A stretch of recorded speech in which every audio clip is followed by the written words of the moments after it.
Cina bangun mega proyek spektakuler, infrastruktur raksasa untuk menguasai abad 21.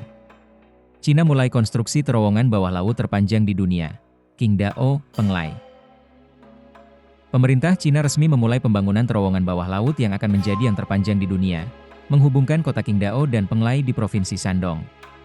Proyek raksasa ini diumumkan sebagai bagian dari rencana nasional untuk mempercepat integrasi kawasan pantai timur dan memperkuat dominasi Cina di bidang infrastruktur dunia.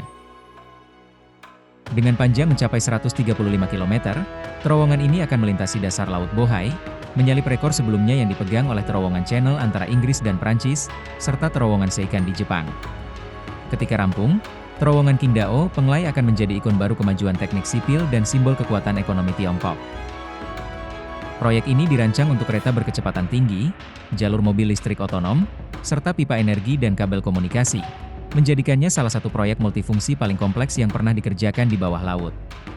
Pemerintah menargetkan penyelesaian tahap pertama pada akhir tahun 2028, dengan lebih dari 10.000 teknisi, pekerja, dan ahli terlibat dalam konstruksi awal. Terowongan ini akan menghubungkan Qingdao, kota pelabuhan besar yang menjadi pusat industri dan ekspor, dengan Penglai, wilayah pesisir yang tengah berkembang menjadi kota energi dan pariwisata baru.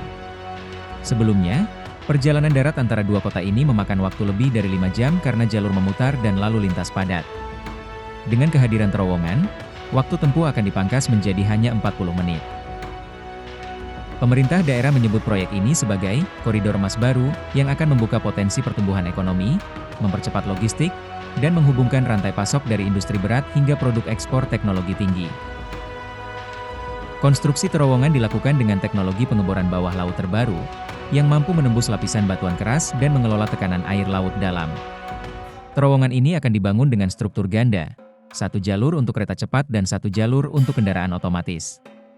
Seluruh sistem akan diawasi oleh kecerdasan buatan dan sistem sensor real-time yang terkoneksi dengan satelit Beidou milik Cina. Selain itu, sistem evakuasi darurat dan ventilasi bawah laut telah dirancang untuk menghadapi berbagai skenario, termasuk gempa bumi bawah laut, kebocoran tekanan, dan insiden kebakaran. Pemerintah menyebut proyek ini sebagai terowongan bawah laut teraman yang pernah dibuat. Pembangunan terowongan ini diyakini akan membawa dampak besar terhadap wilayah sekitar. Ribuan lapangan kerja langsung dan tidak langsung tercipta selama masa konstruksi. Setelah rampung, aktivitas perdagangan, pariwisata, dan distribusi barang akan meningkat signifikan di wilayah pesisir utara Shandong.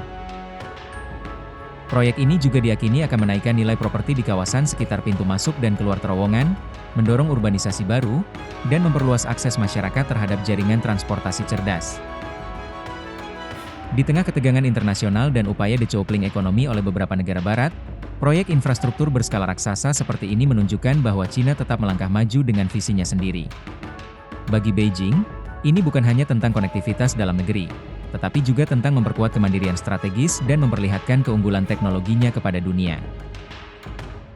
Pengamat internasional mencatat bahwa proyek semacam ini menjadi bagian dari narasi besar Cina untuk menciptakan masyarakat modern dengan karakteristik Tiongkok yang tangguh, maju, dan tidak tergantung pada standar pembangunan negara lain. Terowongan bawah laut Qingdao, Penglai adalah lebih dari sekadar proyek transportasi. Ia adalah pencapaian teknologi, strategi ekonomi, dan simbol nasionalisme baru Cina. Ketika selesai nanti, terowongan ini akan menjadi jalur bawah laut terpanjang yang pernah dibangun manusia, dan sekaligus, bukti bahwa Cina siap menembus batas-batas lama, bahkan di dasar laut.